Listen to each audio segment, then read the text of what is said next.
put a date on that. We just want to ensure that the consultation is correct, and it's a really important paper, so we'll just leave that lie, but we will still continue with the Māori Outcomes Fund. The actual, 8.3 will continue. Cool. Thank you. There are no petitions. There is public input. Kia ora everyone who I can see in the room. Nice to see you here today. We've got the Health Coalition of Aotearoa. Yes. I'm not sure how many of you would like to come forward, but 4 of you. So we've got Health Coalition Aotearoa Co-Chair Professor Boyd Swinburne. We've got Dr. Jacinta Fa'alili, Co-Founder for Moana Connect. We've got Health Coalition Aotearoa Faye Langdon, Executive Director. And we've got Valerie Tera Etua from the Papatuanuku Kōkiri Marae. Wow. If I've got the people who are coming up wrong or right, please just come to the table and reintroduce yourselves just to make sure that I've got the exact names there. Kia ora. And so you would have been told you have around about a 5-minute speaking turn, and I'm sure there'll be questions as well. Kia ora, thank you very much indeed. We have Rarina here from the coalition, not Valerie. Thank you very much indeed, everyone, for your time. I'm Boyd Swinburne, Health Coalition Aotearoa Co-Chair, and we'd like to present to you some work that we have been doing in South Auckland, particularly around food systems and food security. He kai, ke aku ringa, the food is in my hands, and you can see the partners there, including funders. Are we running that? Yep. So we live in a land of plenty. We have produce enough food for 40 million people, but you can see that the rate of food insecurity in New Zealand, and especially in South Auckland, and especially among Māori and Pacific populations in New Zealand, is increasing to a rate which is unconscionable in a wealthy country like New Zealand. This is rising, and it's really at a crisis level in South Auckland. So communities do want to create healthy food environments for their whānau and their children, but they're stuck with unhealthy food which is all around them, which is cheap and affordable and heavily marketed in South Auckland. The healthy food is expensive. They require transport often to get there. And communities have very little say in the food environments around them. If a KFC wants to open next to a primary school, if the council and the community really have no say over that in relation to health of the children. So we need to lift the food sovereignty. So this does matter to council. A lot of the causes and drivers of food insecurity a lot of the solutions do sit with central government, but local governments, and particularly large Auckland Council, does have high aspirations for its citizens. It does have capacity, and it does have resources, and can materially improve food systems in Auckland and in South Auckland in particular. And when you look at the Auckland Plan 2050, you can see that food and food security comes up in multiple areas. So we've undertaken some work to get the voice of the community and understanding for the community, and I'm just going to hand over to Jacinta to comment on what we have been doing.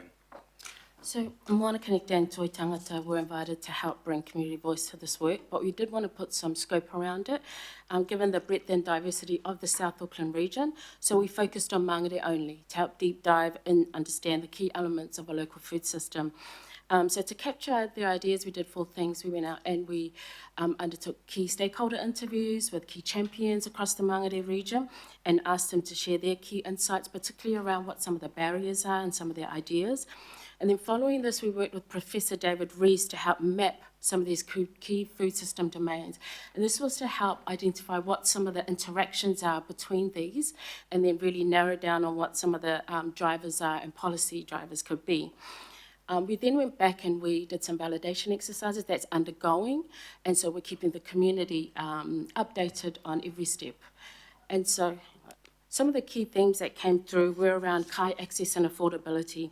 So we did keep the topic quite broad on food systems, but it all came down to different aspects of food security and food sovereignty.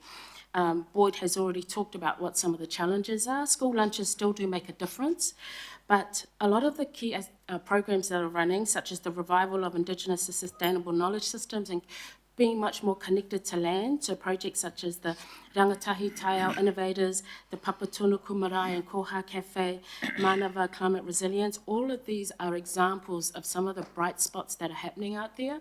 It's just that where we can see some of the drivers could be, such as zoning regulations that restrict community food hubs, could be turned into mixed use and commercial zones that are much more viable to some of the Marakai initiatives that we have out there. And so the communities are really showing that they're increasingly ready to advocate for change and know what works. And then in terms of the mapping system, so you'll be forgiven for thinking that's a brain with a whole lot of neural pathways. These do demonstrate what some of the positive drivers are and some of the negative drivers are, and how these all interact across the local food system.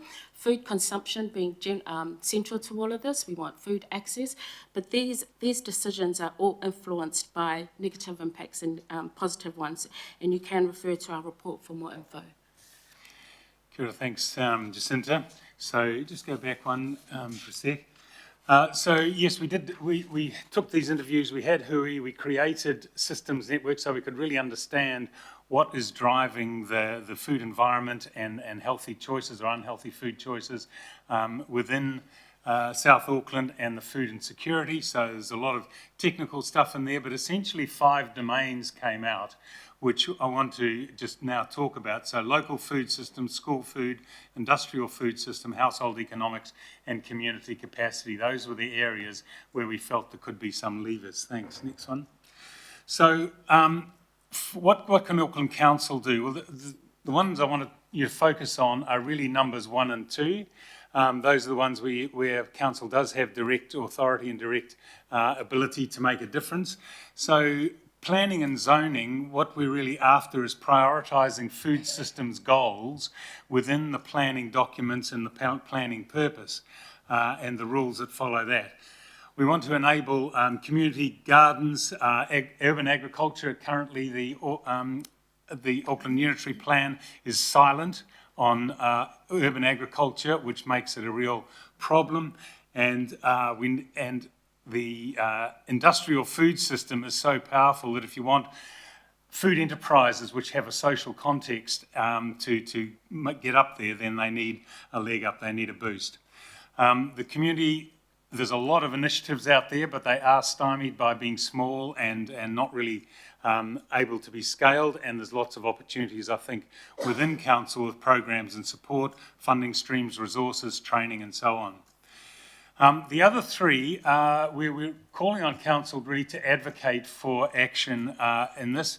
The school food is a fantastic, very positive entry point for healthy food, for education, for reducing food insecurity, for nutritional health, as well as influencing local food systems. So the advocating centrally for support for that. What to do about the food swamps, the total inundation of unhealthy food outlets in South Auckland. We realise that the council doesn't necessarily have powers for that, but if they can advocate for central ability to have regulatory powers for bylaws and so on, that's critical. And underpinning the whole lot, of course, is the economic system that creates the problems, of the economic problems in the first place. So, next one, thanks. So what we're asking for, 2 things. First of all, we need some support on navigating the council's planning committees, the submissions, the various places where we can go to. For example, Auckland Transport, we're keen to see junk food come off the advertising for Auckland Transport, as it has done in multiple jurisdictions. So just some guidance from a high level, how do we navigate and get this kaupapa and the community voice into these planning decisions? But also in depth, we'd really like to have an in-depth session with council officials to be able to work out ways that this would work at a nuts and bolts level. So kia ora, thanks very much. I'll leave it at that, and thank you for your time. Thank you very much. Quite clear there. We've Councillor Filipina and Councillor Bartley would like to move in second, and we're also going to ask. We won't put it up on the screen yet, but the only thing we're able to ask through a public forum is for a report or for some advice. So we've asked for some advice to the CEO or to the elected members about what we can do in this space and what are our tools there. So that's the only thing we can ask for through a public forum. Are there any questions? Oh, yes, there are. Questions, yeah. Councillor Filipina. Atamari he mana, good morning, Chair. Atamari e koutou katoa to the committee. A tēnā koutou katoa, kia orana to you, Rauruwina, and Malole Su Fua. Look, I got two questions. One is that you mentioned in there that it is also central government, local government. Where will you be presenting this from a central government perspective? Sorry, thanks. So we have been talking, I'm co-chair of Health Coalition Aotearoa, so this is about reducing the harm from harmful products, especially tobacco, alcohol and ultra-processed foods. So we've been trying to take policies to central government, to the ministers, and also in this election year to all political parties to try to get policies up from a national level to try to make the food environments healthier. Part of what we will be putting is of course, to be able to have legislation to give councils the ability to, as they do in other restrictions, to restrict the density and sometimes the location of further fast food outlets. So those types of policies, I think, need to come principally from the central government, but if there's a policy or a law that gives enabling bylaws to local council to have a wider ability to make decisions on planning or allowing or disallowing various fast food outlets, yeah. Chair, just last part, and before I ask this one, just want to congratulate you also to acknowledge Lower Whiunga Ray, just to acknowledge you as well with your team. My last part is all you really want from here for now anyway, to begin with, is at least a talanoa, a kōrero, Yeah. a conversation with council. Yes, absolutely. Yeah, okay. But so, as I say, high-level navigability. This system is a Auckland Council is deeply complex in its planning systems. We need some navigation support, but we need to work with council to the council officials to understand the details of how we present. Kia ora, Councillor. Thank you. Councillor Ferry, Deputy Chair. Kia ora. Thanks very much. I've got a couple of questions around the impacts on people's food budgets from other costs. So we had a bit of a conversation yesterday about our long-term plan and housing and the impact of affordable housing and that kind of stuff. And I guess I'm thinking about whether your research shows that the food budget is one of the ones that gets cut when other things can't, or so I'm sort of trying to think about that whole economic security and how that impacts on what people can and can't access in terms of food. So any comment on that? I'll pass that over to my colleague. Yeah, so the interviews have shown that cost of living crisis is real, the struggle is real. There is a lot of effort to weigh up the different expenses, and especially with the petrol crisis, the fuel crisis that's happening. Food is definitely one of those things that where they still reach for convenience and cheap foods. And there are definitely pockets of approaches within South Auckland where people are able to access nutritious foods, such as what I've talked about, the Papatona Marae, some of the great food hubs that they've got where food is not processed. But I think it's still going to be an ongoing issue, and it's just going to keep getting worse in the coming year.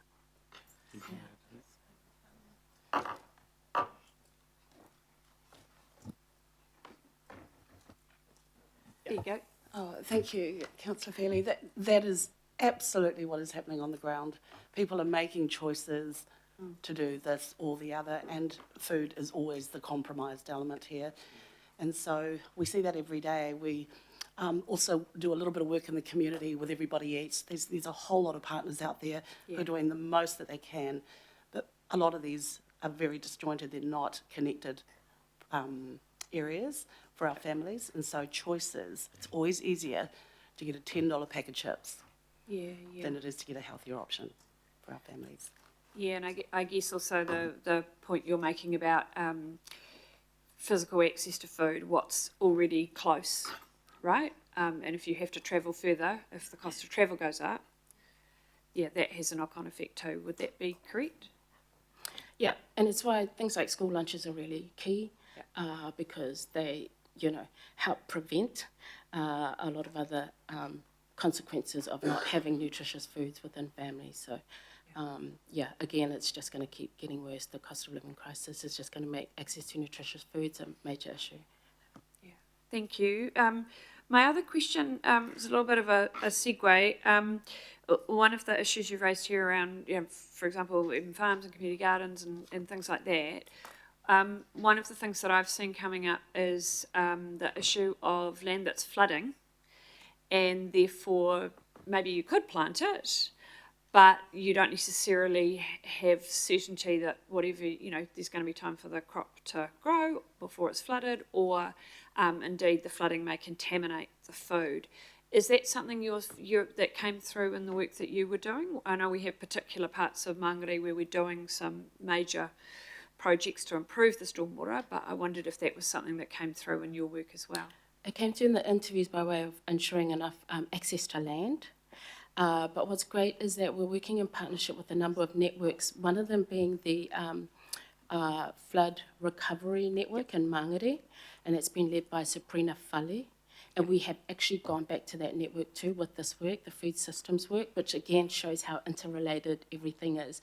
So I think there's definitely an awareness there, and there's a keenness within our communities to be able to merge all of these different understandings. So, Right, and sorry. You keep... No, sorry, I was just processing. I guess there's the potential there for some coordination from the council too. Yeah, yes, thank you. and I want to acknowledge, that group, the Flood Recovery Group and the Healthy Families Group, who are integral to a lot of the good work that's happening across Mangere. Great, thanks very much. Thanks, Chair. Good, Councillor, thank you. Councillor Turner. Thank you. So, for my understanding, you're looking to bring in regulation to make cheap fast food harder to get hold of. Is it, you're trying to police that? Is that correct? Well, fast food outlets will congregate in areas where they make the most money, and if you look at the map, as we have done, then there are places where there are what we call food swamps or super swamps where they concentrate, and that happens to be in the poorer suburbs. And other jurisdictions, particularly in the UK and so on, have brought in regulations to give communities a stronger say in whether they want the next fast food outlet to come in there, under planning regulations. A little bit like regulation around cheap alcohol outlets and gambling and those sort of things. But the point that I keep thinking about is that for 26 years I had a small pork production unit, fancy name for a pig farm. I was one of 35 in Auckland, selling small pigs primarily to the Pacifica community. Now, I had 3 hectares of organic orchard, and for 8 years, and for about 5 or 6, I was selling raw milk to the public. All those facilities I still own, but they're sitting empty and not doing the job because of regulation, which shut them down. So my suggestion is that you look at why there is a problem with the alternative you're trying to deliver, because I think it's not just people's choice, but it's what we're being cornered into. Of those 35 pig farms around Auckland, not one exists now. Yeah. Thank you for that, and I think that you make the point very strongly that the regulatory environment is critical, and the way that the regulatory environment is set up at the moment ends up with what we've got. So I think we do need to look at the right settings for that, for the healthy food and for the unhealthy food. So my point is, less is better, and the less regulation, better less regulation. In some places, absolutely. Thank you. Yeah. Kia ora, Councillor Patterson-Hammond. Kia ora. Te Maria kia koutou. Thanks for coming in. It's great to hear about. I have two questions. I guess the first is that you had the slide up there with the one that looked like a brain with all the different networks and things like that. There's organisations like Fair Food and Garden to Table. I presume that's part of the brain. This question's on my mind because straight after this we're talking about grants, and I know that one way in which Auckland Council supports organisations like that is through contestable grants. However, the way that we do that often traps those organisations in a sort of project-to-project death spiral.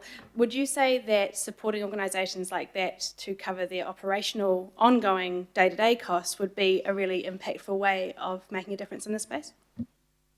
Yes, that came through loud and clear in all of our interviews. So they definitely want more sustainable funding, not year to year. The grants are great, they're very appreciative of it, but their ability, once they get some, progress, they then spend a lot of time looking for further funding sources. So I do think some of the key here, when we talk about supporting community initiatives and elevating some of those programs, it is about identifying that which really is working and investing in them longer term. Yeah. Thanks. And the second question I had, you've alluded to it, but maybe not said it outright. There's obviously a strong relationship between socioeconomic poverty and time poverty. Is time poverty a massive driver here? Hence the access to convenience foods, cheap convenience foods. And you'll see that in that brain-like diagram in our report. It does show the link where if people don't have enough income, they're working longer hours, and therefore, the ability to try and access nutritious foods, to cook them, to afford them in the first place, that is less likely. Yeah. I guess the example that, out of my chair, this isn't really a question, but the example that comes to mind is I know a lot of the whānau in the school that my kids go to will run out of time because they're sort of working multiple jobs and stuff, and to pack the lunch, and once the school lunches cease to be a thing at that kura, then I see a lot more kids with a pie in hand on the way to kura because that's what happens when that happens. All right, thank you. Can I just add to that this high level of food insecurity is not due to unemployment. A lot of people are in employed work and really struggling to make ends meet. And that cheap, unhealthy food fills you up faster too, or makes you feel full. I've got 6 more. I'm going to cut it off at the 6 that are there because we will be on this for quite some time. So it's great that we do have these questions though. Councillor Fully.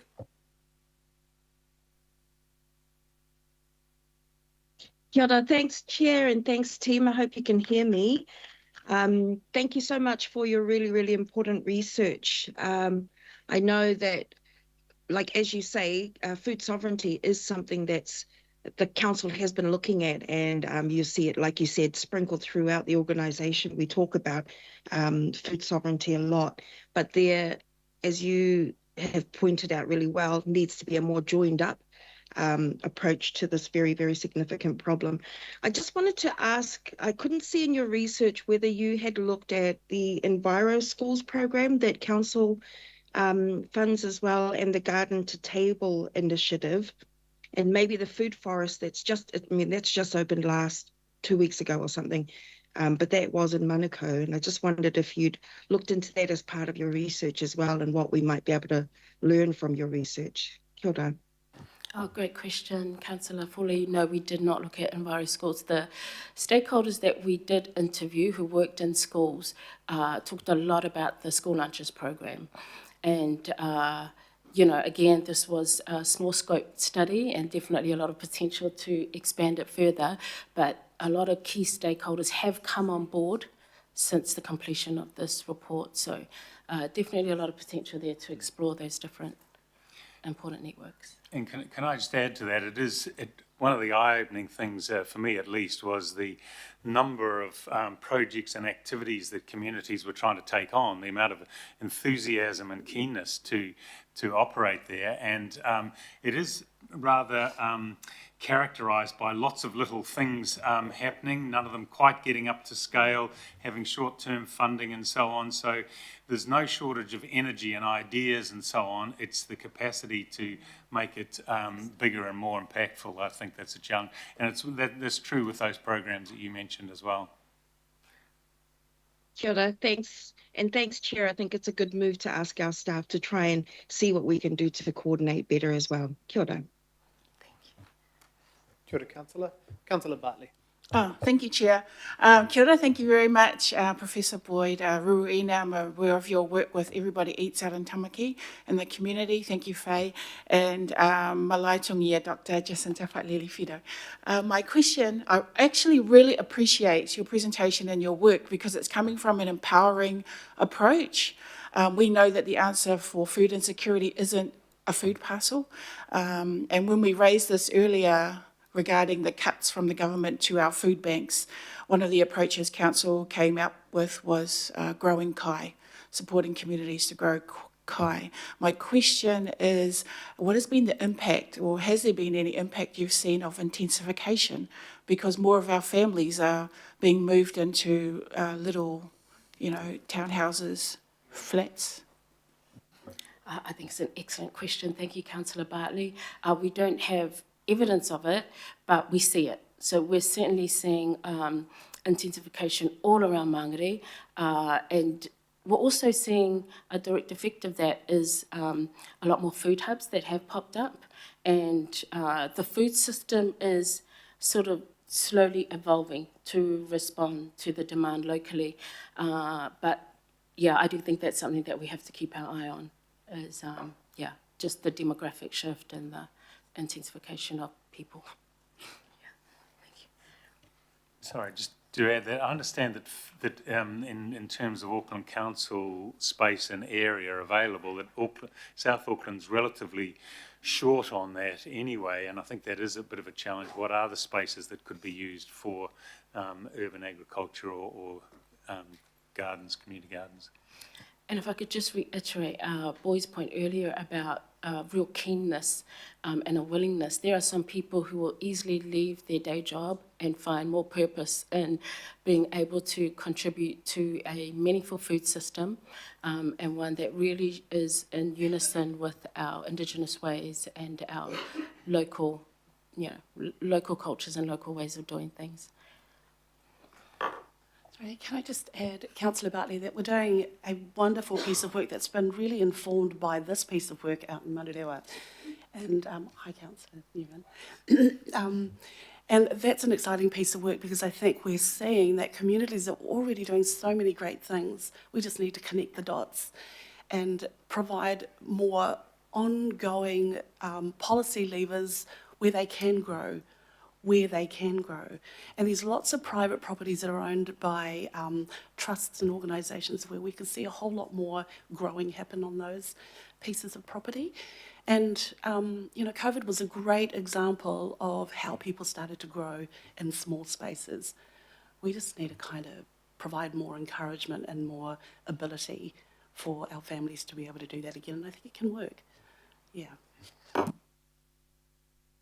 ora. Thank you. Councillor Fletcher. Thank you, Chair. I want to just start by acknowledging over many, many decades now, Professor Swinburne for his leadership in so many areas, because this whole issue is so complex, because we all want for our children just much better and healthier futures. But it is so very hard to navigate. My question was actually leading on initially from that of Councillor Bartley, but I think that's been addressed. I'd like to know if, Megan, you could give some understanding for those of us on the committee, rather than getting into whether this is just about regulation or... I'm taking from this presentation, we want to support a holistic view, as you say in your submission, of that nourishment and health, and that you're wanting for that to be seamless between central and local government. Megan, was that something that was ever considered as part of the Auckland deal? Was this something that in our negotiations, we're talking about a new hospital out south, but it would be nice to think we could avoid people going to hospital. Can you give us a little insight as to what we could expect if there is a willingness by this committee to entertain the advocacy that we're hearing today? Kia ora. Through the chair, thank you for the question. In terms of the Auckland deal conversations, there was nothing that I was in that had a conversation about these matters, food policy matters. However, given the deal itself and the fundamental premise of partnership and of improving Auckland's productivity and its development for its people, then I absolutely think that this can be something that we can work with the government on in partnership. There's nothing specific, though, in the deal, and that would need to come through conversations with central government and, say, with Ministry of Health and others, perhaps on projects or in certain places. That would make sense. So in the work that the things that have come through, one of my passions is around community gardens, and it's fabulous to see the work that the Auckland Botanic Gardens are doing at the moment on the master planning around the new site. There is a real opportunity there in terms of leadership. I wonder, though, whether it's community gardens, intensification issues, time poverty, all of these things are those that we would like to probably feel addressed. But the other one that I'm particularly interested in is beverages and the availability of soft drinks. I wonder whether our submitters this morning could speak to that. Yeah, that's a big one, and we've got obesity and tooth decay levels to prove that we're drinking too much as a population. Some of the policies that Health Coalition is arguing for at a national level, sugary drinks tax and so on, are critical. Some of the others around school and school regulations around school policies around what's served and what's not served, trying to link it up with what's taught in the curriculum and reflecting that in the canteen. But it's kind of the drinks, the unhealthy drinks, sugary drinks and things is rather tied up with all of the other fast food and unhealthy food outlets, which it's probably a little bit hard to single them out as a specific food. It's probably more of the dealing with the unhealthy food outlets as a whole, I think. And the convenience factor, I guess. Yeah, and the but convenience. Again, thank you very much for your advocacy. Thanks for your comments. If I could just add to Boyd's comment there, because I think the sugar tax is one that's been discussed for a while, and I think it's essential, but at the same time, when you think about the cost of living at the moment, there already feels like a tax on all foods, on all drinks, and it might need to be a bit more secondary to some of the other issues that we are putting forward. Yeah. Member Wilson. Kia ora koutou. Really good presentation. It's good to hear. In my perspective, it states the obvious, which is also good as well. So when you do talk specifically about Māori, it's music to my ears, no doubt to Councillor Filipaina as well. So my pātai is around the notion of mana whenua, I guess. And if they've been operating in that area and will continue to operate past any program, how have you configured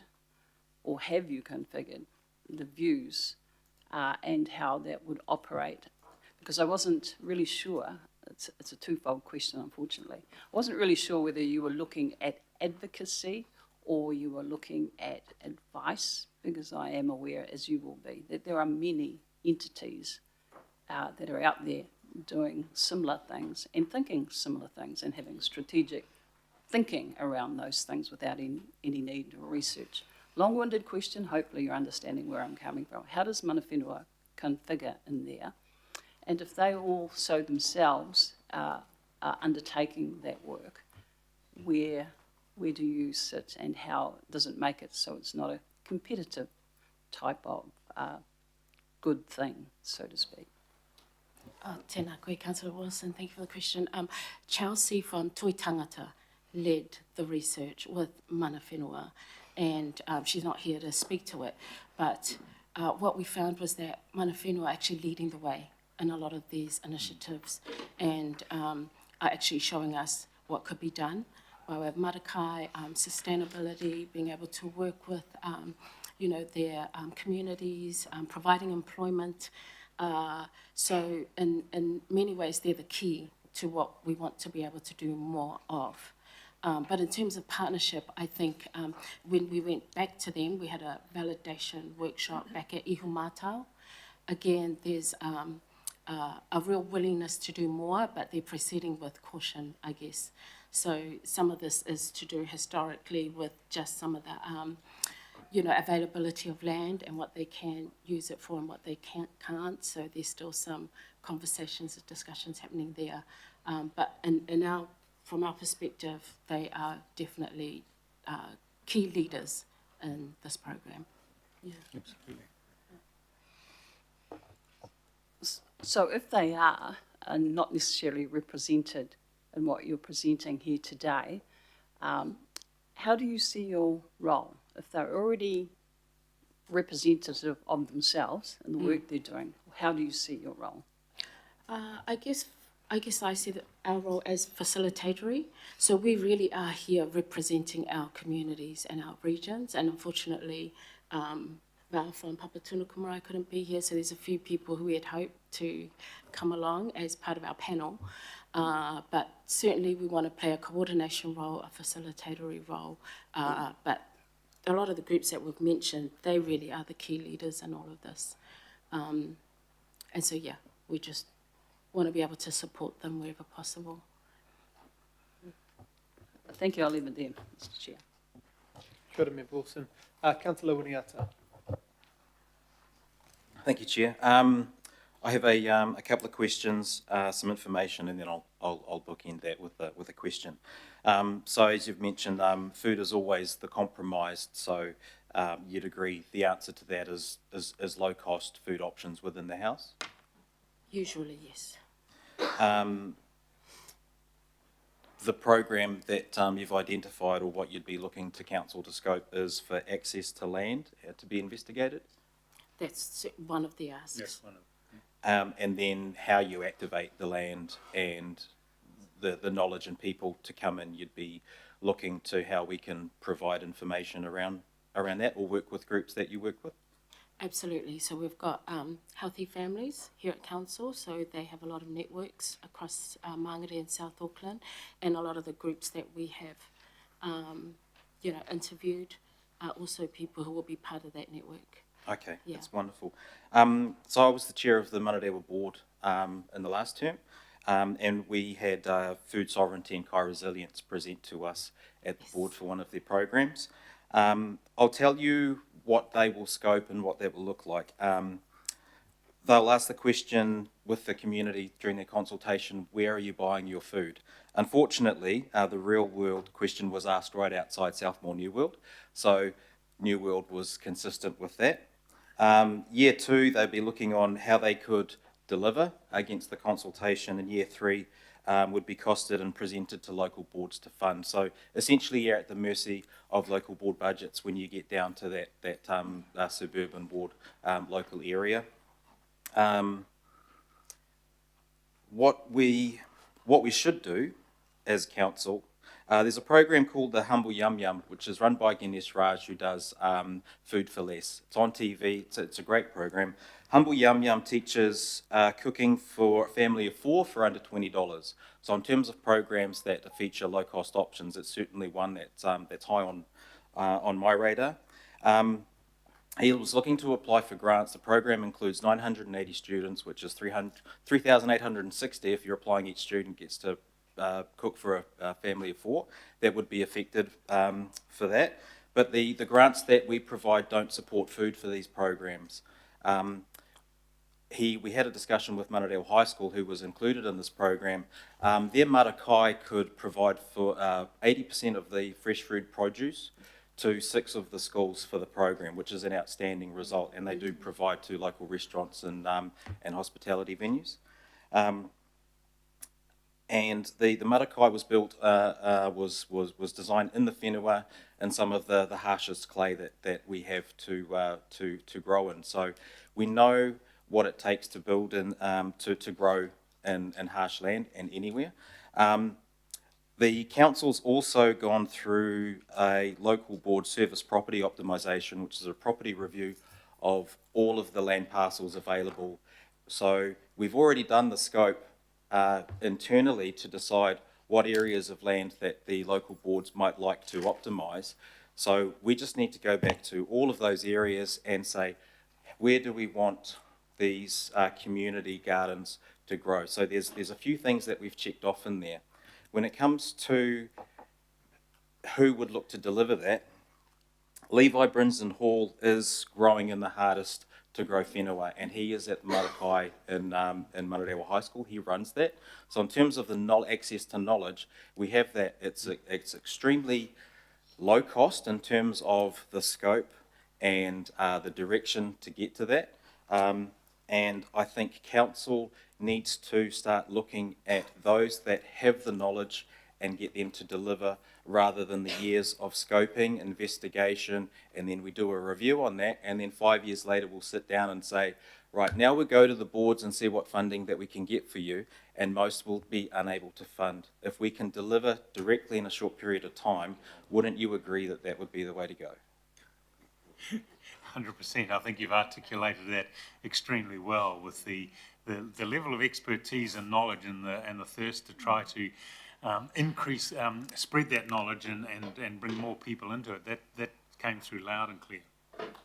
Well, that investigations do exist. If there's more to work through, I'd certainly love to have a sit down and cover off more of those. So if you have the time for that, that would be great. That's Excellent. wonderful. Thank you. Thank you. Kia ora, Councillor, thank you. And our last question from Councillor Newman. Good morning, Professor Swinburne and team. I don't actually have a lot that I disagree with, but I'm going to be a little bit of a devil's advocate here, and because there is a real dichotomy. Here we are, a group of high-income earners at the Auckland Town Hall, very lamenting the consumption practices and the diets of people in South Auckland. That's a real dichotomy, isn't it? Because most people around here don't live the lives of poor people, because this is a very privileged place.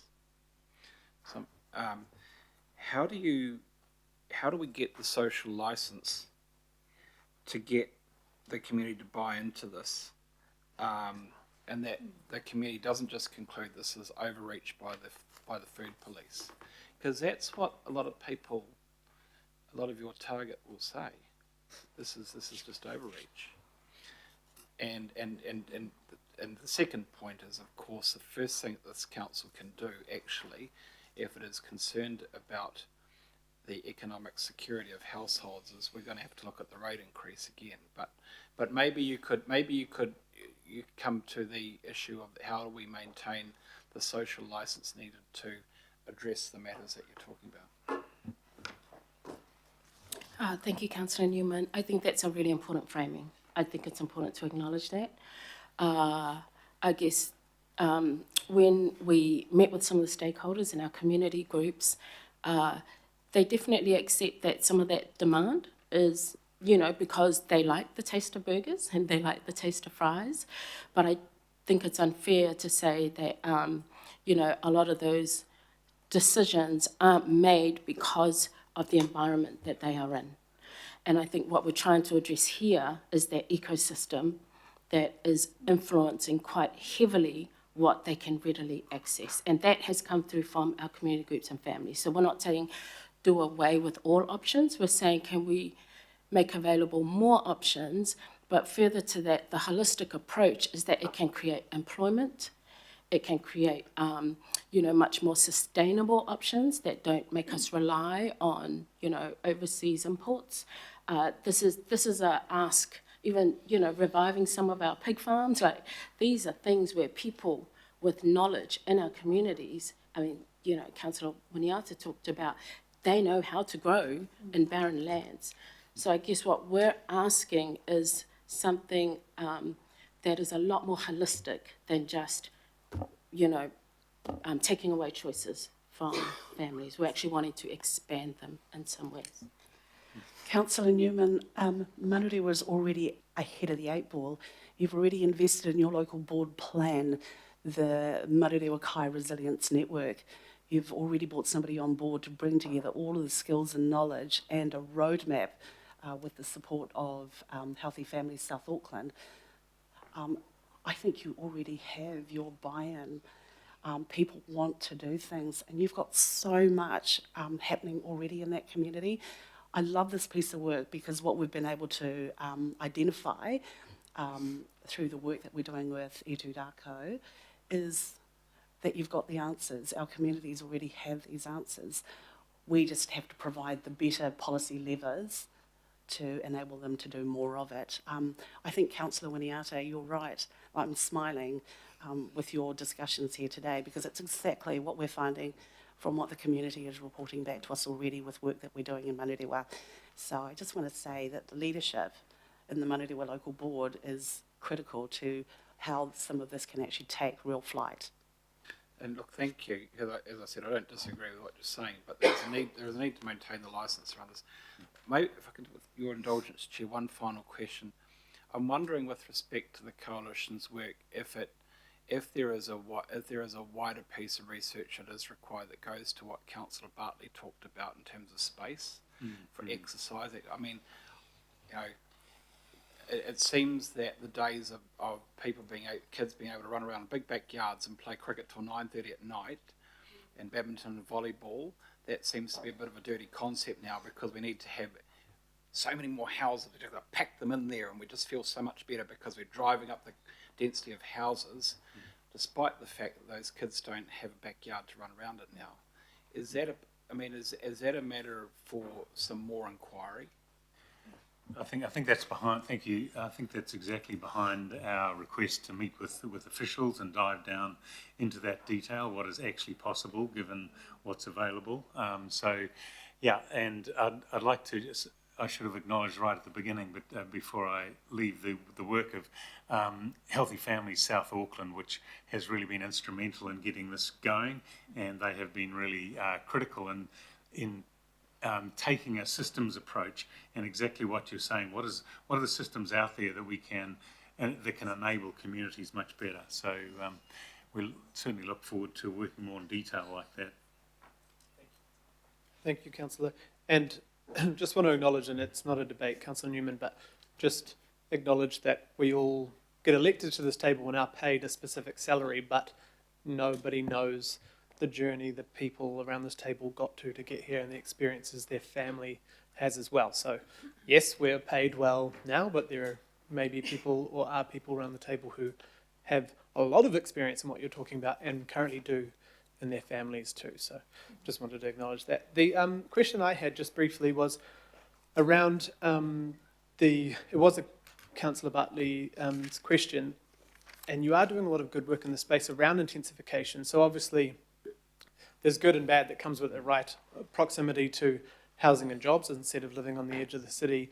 But what are some of the things or opportunities or things you've been seeing? You've mentioned food hubs, but when the benefit of living close to jobs and public transport, obviously you potentially lose some access to plantable space or green space. So what are some of the things that you're seeing with Healthy Families South Auckland, or are the opportunities where people are living closer together in this space?